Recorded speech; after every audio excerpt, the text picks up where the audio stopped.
Good morning all of you. আজকে আমরা কিছু টিপিক্যাল রিয়াকশান ইনঅর্গানিক পাঠিয়েছি।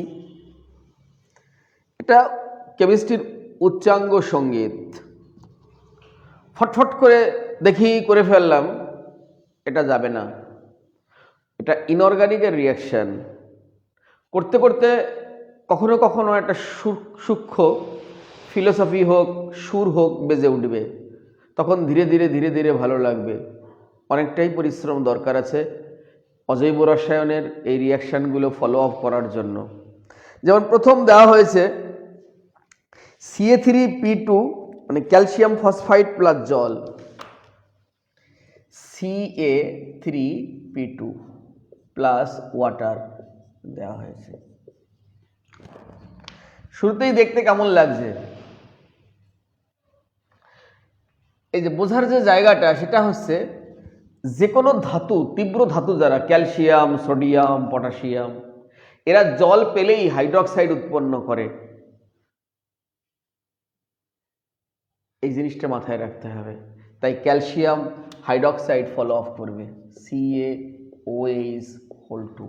আর ফসফরাস আর হাইড্রোজেন মিলে ফসফিন হয়ে গেল, ব্যালেন্স করতে হবে। এবার তুই যদি না লিখে না পড়ে, পড়াশোনাটা শক্ত কাজ, ঠান্ডা মাথায় সুন্দর করে বসতে হবে। এটা হচ্ছে প্রথম 1 নাম্বার। তারপরে যেটা আছে সেটা লিখতে হবে। লেখার পরে আস্তে আস্তে জ্ঞানগুলো বেরোবে। মাথা যারা ঠান্ডা করতে পারবে না, মাথা যারা কনসেন্ট্রেটেড করতে পারবে না, যাদের মস্তিষ্ক চঞ্চল, তাদের দ্বারা এই জায়গাটা আঁচড় কাটাটা একটু কঠিন। তো চলো আমরা একটা ব্যালেন্সটা তোমরা দেখে নেবে। এবার আমি নেক্সট আরেকটা যাচ্ছি, কপারের সাথে NH3। এটা বিখ্যাত রিয়াকশন। কিউপ্রো অ্যামোনিয়াম সালফেট উৎপন্ন হয়।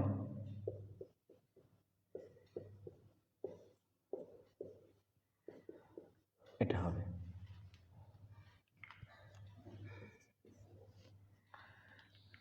যদি এটা কপার সালফেট থাকতো CuSO4, তাহলে এটা সালফেট হয়ে যেত।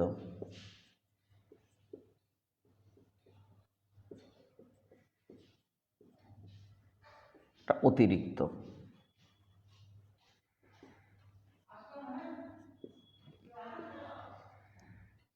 এই এটা ওয়ান অফ দ্য বিখ্যাত রিয়াকশন। অনেক সময় বলে কোনো গ্যাসীয় হাইড্রাইড অ্যামোনিয়া, যার সঙ্গে কপার বা কপার সালফেটের বিক্রিয়ায় নীল বর্ণের, গাঢ় নীল বর্ণের একটা জটিল যৌগ উৎপন্ন হয়। যেমন আমরা NH4+ লিখি, এখানে হাইড্রোজেন 4টে, এখানে অ্যামোনিয়া 4টে। তুমি এই NH3 কে হাইড্রোজেন ভাববে, দেখো হোল 4 প্লাস সাইন হয়ে গেছে,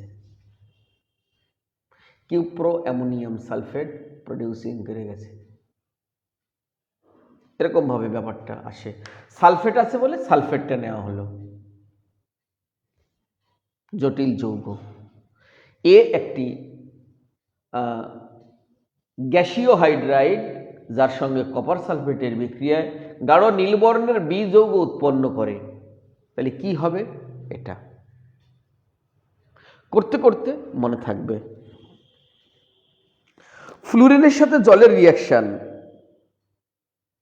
অনেক কটা রিয়াকশন আছে। স্যার কোনটা লিখবো আসলে পরে? যদি সেরকম টার্মস অ্যান্ড কন্ডিশন না দেওয়া থাকে, তাহলে যেটা বেশি ফ্লুরিন আছে, অতিরিক্ত বলা থাকবে, সেটা HF+O3। একবার হবে HF+ অক্সিজেন, HF+O3।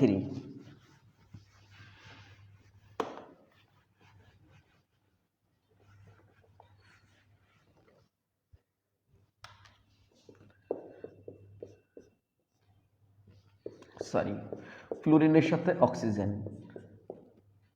না, রিয়াকশনটা ফ্লুরিনের সাথে জলের রিয়াকশন। HF+O2 একটা রিয়াকশন হবে, fluorine plus oxygen, HF plus O3, ব্যালেন্সটা আলাদা। কোনটা আসলে লিখবো স্যার?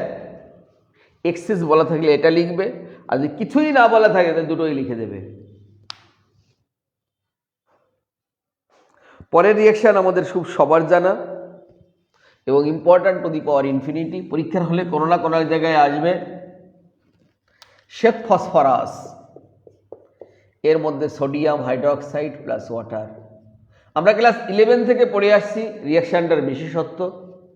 এটা ডিসপ্রপোর্শনেশন রিয়াকশন হবে। NaH2PO2 প্লাস ফসফিন, এরকম 3 দিয়ে ব্যালেন্স শিট হয়। ডিসপ্রপোর্শন, একই এলিমেন্টস একবার হবে জারিত, একবার হবে বিজারিত।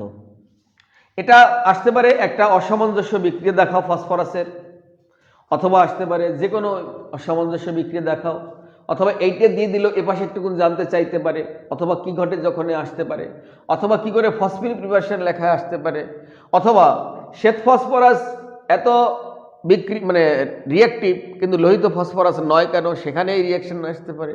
রিয়াকশনটা নিউরনবর্গের, এই রিয়াকশনটা infinity important.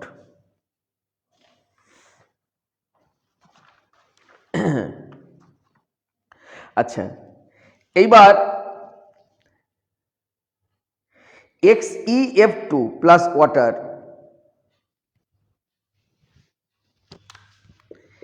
XeF2 plus water সমান সমান Xe প্লাস HF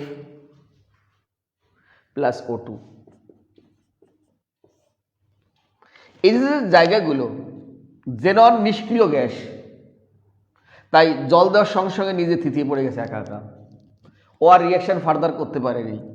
আর এইচ যখন ফ্লুরিনকে পেল, এ যেমন ঋণাত্মক এ তেমন ধনাত্মক, এইভাবে নিজের মতো করে লজিক বার করতে হবে। পৃথিবীর সব জিনিস সোজা হয় না, আর সব জিনিস কঠিন হয় না। এই জায়গায় একটু অন্যরকম বেঁধে গেছে, তাই আর মিডিয়াম থেকে অক্সিজেন হু হু করে বেরোবে। আর কিছু টিপিক্যাল রিয়াকশন আছে, যেমন তাদের মধ্যে এই সোডিয়াম হাইড্রোক্সাইড আর ক্লোরিন, এই রিয়াকশনটা আগে বলি, এটাও ভীষণ ইম্পর্ট্যান্ট রিয়াকশন। সোডিয়াম হাইড্রোক্সাইড লঘু প্লাস শীতল প্লাস ক্লোরিন একটা রিয়াকশন হবে। সোডিয়াম হাইড্রোক্সাইড উষ্ণ প্লাস গাঢ় একটা রিয়াকশন হবে। এটা NaCl NaOCl প্লাস জল আছে ওয়াটার, এখানে হয়ে যাবে NaCl NaClO3 প্লাস ওয়াটার। এটা পাস, এই ক্লোরিনের পাস, এটা প্লাস 1। এটাও ডিসপ্রপোর্শনেশন রিয়াকশন। লঘু শীতল দিলে জারণ সংখ্যা +1 হয়েছে, উষ্ণ গাঢ় দিলে ক্লোরিনের জারণ সংখ্যা +5 হয়ে গেছে। দেখো টার্মস অ্যান্ড কন্ডিশন। তারপরে যে রিয়াকশন আমরা শিখেছিলাম অ্যামোনিয়ার সাথে ক্লোরিন, একটা অতিরিক্ত অ্যামোনিয়া দিলে এক রিয়াকশন হবে, অতিরিক্ত ক্লোরিন দিলে এক ধরনের রিয়াকশন হবে। এই যে এইগুলো যদি তুমি সময় দাও তাহলে পারবে।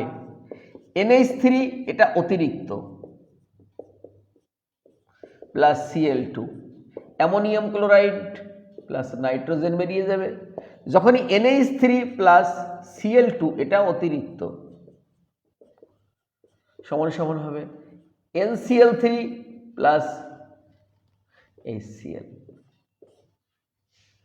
জানেন রিয়াকশনটা আছে কিনা, দিয়ে গেলাম।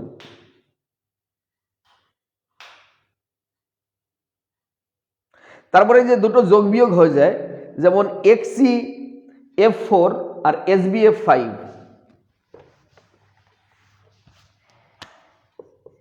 XeF4 অ্যান্টিমনি F5, 4 পাশে 9টা আছে। কি হতে পারে? XeF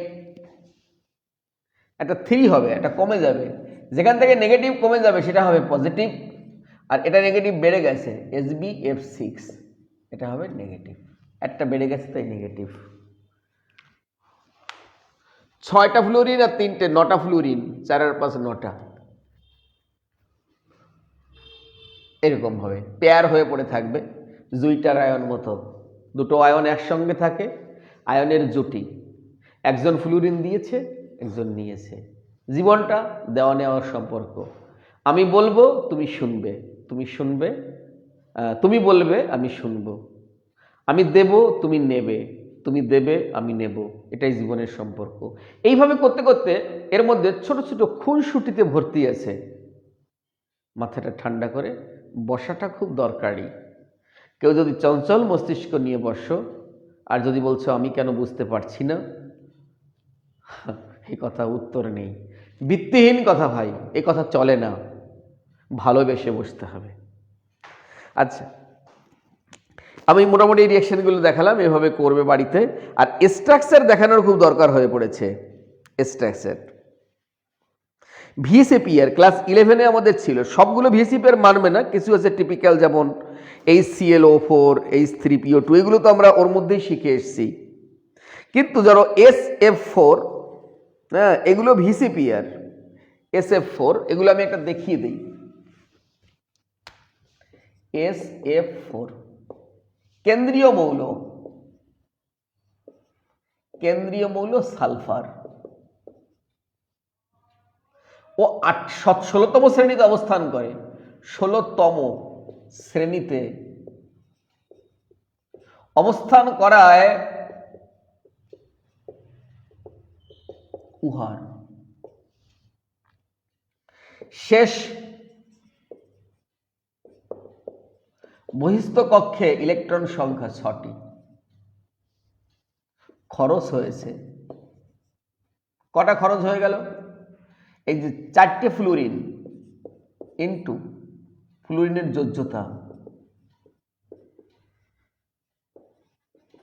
তাহলে ফ্লুরিন একযোজী, তাহলে 4 × 1 সমান সমান 4, 4 যোজী। তাহলে পড়ে থাকে কত? লোন পেয়ার, হ্যাঁ, লোন পেয়ার সমান সমান 6 - 4 = 2 ভাগ 2 দিয়ে ভাগ না করলে পেয়ার হবে না, তাহলে একটা লোন পেয়ার। 4টে আর একটা লোন পেয়ার, এর পরিকাঠামোর নাম TBP, ট্রাইগোনাল বাইপিরামিডাল। দেখতে কেমন হয়? এরকম একটা ত্রিভুজ থাকে, মাঝখানে সালফার, আর লোন পেয়ার থাকলে কর্নারে বসাতে হয় এরকম। তাহলে বার করতে হবে কটা বন্ড পেয়ার, যে কটা এলিমেন্ট সে কটা বন্ড পেয়ার। এটা হচ্ছে বন্ড পেয়ার আর এটা হচ্ছে লোন পেয়ার। এই যে লোন পেয়ার, শেষ বহিস্থ কক্ষের ইলেকট্রন 6 বিয়োগ খরচের ইলেকট্রন ভাগ 2, এটা হচ্ছে লোন পেয়ার। এরকম স্ট্রাকচার হয়ে যাবে, এইভাবে তোমাকে করতে হবে। XeF6 এর সংকরায়ন হবে কটা? 1 2 3 4 5, 5টা সংকরায়ন, মানে sp3d 1 3 আর 1 4 এর 1 5, এটা হচ্ছে সংকরায়ন। এবার দেখো, দেখেই আমি বুঝতে পারবো। আমাকে যদি বলে BrF3 এসছে, এর গঠন কি হবে, সংকরায়ন কি হবে? BrF3, BrF3 কেন্দ্রীয় মৌল বোরন, শেষ বহিস্থ কক্ষে 7টা ইলেকট্রন।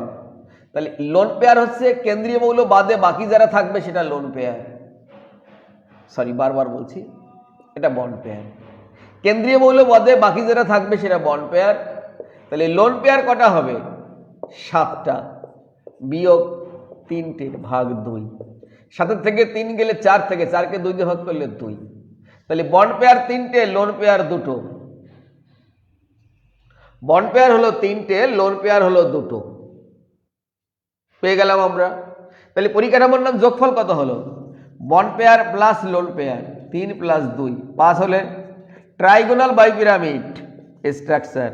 দেখতে কেমন? এগুলো স্যার আপনি বুঝলেন কি না? ট্রাইগোনাল এগুলো আমরা ভিএসিপিআর থেকে শিখেছি ক্লাস 11। আমি বারবার বলছি, ক্লাস 11-এর উপর 12 পুরো দাঁড়ানো রয়েছে। কেউ যদি ভাবিস যে আমি 11টা ভালো পড়বো না ফাঁকি দিয়ে, তোকে এগুলো শিখে আসতে হবে, না তুই যাবি কোথায়? লোন পেয়ার কটা? লোন পেয়ার দুটো।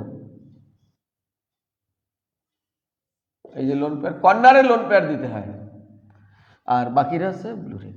এটা স্ট্রাকচার, এভাবে বার করতে হয়। প্রথমে দেখতে হবে বন্ড পেয়ার কটা, কেন্দ্রীয় বাদে বাকিটা। কেন্দ্রীয় মৌল বুঝবো কি করে স্যার? যে সংখ্যায় একা থাকে কেন্দ্রীয় মৌল, যার যোজন কক্ষে বেশি ইলেকট্রন আছে সে কেন্দ্রীয় মৌল। তাই হলো এটা বন্ড পেয়ার 3টে। লোন পেয়ার কেন্দ্রীয় মৌলের শেষ বিজোড় কক্ষে 7টা ইলেকট্রন। বুঝলেন কি করে? 17তম শ্রেণীতে আছে ব্রোমিন। 17 থাকলে 7টা, 16 থাকলে 6টা, 15 থাকলে 5টা, ওই সেই পর্যায় সারণী। কেমিস্ট্রির কোনো জিনিস কেমিস্ট্রি ছাড়া হয় না বাবুরে। 7 - 3 ভাগ 2, মানে তুই কেমিস্ট্রির ছোট ছোট পরিশ্রম করতে করতে এগিয়ে যাবি, শেষে একটা বড় ফল পাবি। তুই পরিশ্রম করবি না, একদিনে ভাববি আমি বড় ফল পেয়ে যাব, মূর্খের স্বর্গে বাস করছিস। ওইভাবে হয় না লেখাপড়া। তাহলে লোন পেয়ার মানে কি? শেষ বৈশিষ্ট্য কক্ষের ইলেকট্রন বিয়োগ তার বন্ড পেয়ার, মানে কটা খরচ হয়েছে। 3টে বন্ড পেয়ারে 3টে ইলেকট্রন খরচ হয়েছে, কারণ ফ্লুরিনের 1 যোজ্যতা। তাহলে 3টে বন্ড পেয়ার মানে 3 আর একটা করে যোজ্যতা, 3 গুণ 1 মানে 3। এই 3 কথাটা এসছে 3 আর ফ্লুরিনের যোজ্যতা 3। তার মানে 7 থেকে 3 বাদ দিলে কত পড়ে থাকে? 4।